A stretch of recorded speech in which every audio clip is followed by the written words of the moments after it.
മംഗൽപാടിയിലെ taluk headquarters ആശുപത്രിയിൽ ഡോക്ടർമാരില്ലാത്തതിനാൽ രാത്രികാല സേവനം നിർത്തലാക്കി. ശനിയാഴ്ച ചേർന്ന ആശുപത്രി മാനേജ്മെന്റ് കമ്മിറ്റിയാണ് ഇക്കാര്യത്തിൽ തീരുമാനമെടുത്ത് നോട്ടീസ് പതിച്ചത്. ദിസ് ന്യൂസ് സ്പോൺസർഡ് ബൈ ഗുണമേന്മയോട് കൂടിയ ഉൽപ്പന്നങ്ങൾ മിതമായ നിരക്കിൽ Srikrishna hardwares, MG road, Kasaragod. നേരത്തെ കഴിഞ്ഞ വെള്ളിയാഴ്ച മുതൽ തന്നെ രാത്രികാല സേവനം നിർത്തലാക്കാൻ ആലോചിച്ചിരുന്നുവെങ്കിലും നിലവിലുള്ള ഡോക്ടർമാർ അധിക സമയം ജോലി ചെയ്തു വരികയായിരുന്നു. ആകെ 9 ഡോക്ടർമാരുടെ തസ്തികയാണ് ഈ താലൂക്ക് ഹെഡ്ക്വാർട്ടേഴ്സ് ആശുപത്രിയിലേക്ക് അനുവദിച്ചിരിക്കുന്നത്. എന്നാൽ 3 ഡോക്ടർമാർ മാത്രമേ നിലവിലുള്ളൂ. 4 CMOമാരിൽ 2 പേരും 3 അസിസ്റ്റന്റ് സർജന്മാരിൽ ഒരാളും മാത്രമേയുള്ളൂ. സൂപ്രണ്ടിൻ്റെ തസ്തികയിലും ആളില്ല. സീനിയർ അസിസ്റ്റന്റ് സർജനാണ് സൂപ്രണ്ടിൻ്റെ ചുമതല വഹിക്കുന്നത്.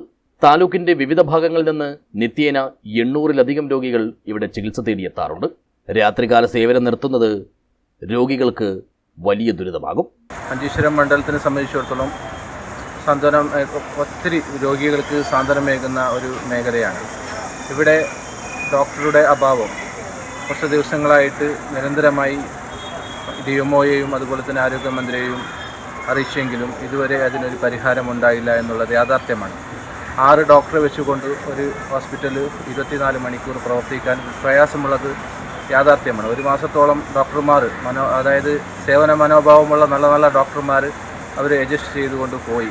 ഇപ്പോൾ നമുക്ക് രാത്രികാല ചികിത്സ OP വിഭാഗം നിർത്തേണ്ടി വന്നു. യാഥാർത്ഥ്യമാണ്.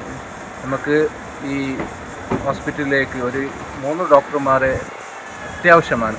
ബ്ലോക്ക് പഞ്ചായത്തിൽ നിന്ന് ഒരു പ്രൊജക്റ്റ് വെച്ച് ഒരു ഡോക്ടറെ മാനേജ് ചെയ്യാൻ പറ്റുമായിരിക്കും. എന്നാലും നമുക്ക് PSC വഴിയോ അല്ലെങ്കിൽ അഡ്വോക്ക വഴിയോ ഏതെങ്കിലും ഡോക്ടറെ കിട്ടിക്കഴിഞ്ഞാൽ നമ്മൾ ഈ 24 മണിക്കൂറും പ്രവർത്തിക്കാൻ പറ്റുന്നതാണ്. 2 വർഷം മുമ്പ് രാത്രികാല സേവനം നിർത്തലാക്കിയതിനെ തുടർന്ന് നാട്ടുകാരുടെ നേതൃത്വത്തിൽ ശക്തമായ പ്രതിഷേധം ഉയർന്നു വന്നിരുന്നു. ഇതേ തുടർന്ന് ചികിത്സ പുനരാരംഭിക്കുകയായിരുന്നു. ദേശീയപാതയ്ക്ക് സമീപം പ്രവർത്തിക്കുന്ന ആശുപത്രിയായതിനാൽ അപകടങ്ങളും മറ്റ് അത്യാഹിതങ്ങളുമായി ആളുകൾ ചികിത്സ തേടി ആദ്യം എത്തുന്നത് ഇവിടേക്ക് തന്നെയാണ്.